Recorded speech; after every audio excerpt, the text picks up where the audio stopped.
Welcome to just ఆమె Jesus. యోహాను 17:9.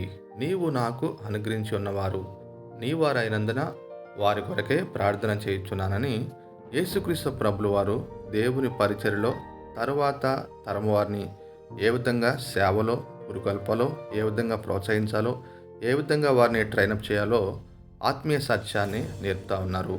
క్రీస్తు అనే బండ మీద సంఘం కట్టబడిన తర్వాత సేవకులు సంఘ పెద్దలు మరొక మంచి తరాన్ని తయారు చేసే విధంగా వారు ప్రోత్సహించాలని చెప్పి ప్రభు కోరుతా ఉన్నాడు.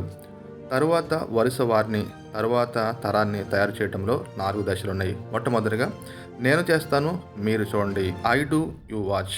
రెండవదిగా నేను చేస్తాను మీరు సహాయపడండి, ఐ డూ యూ హెల్ప్. మూడవదిగా మీరు చేయండి నేను సహాయపడతాను, యూ డూ ఐ హెల్ప్.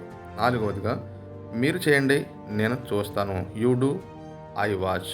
ఇట్టి శ్రేష్టమైన విధానాన్ని దేవుడు అనుగ్రహించునుగాక. ఆమేన్.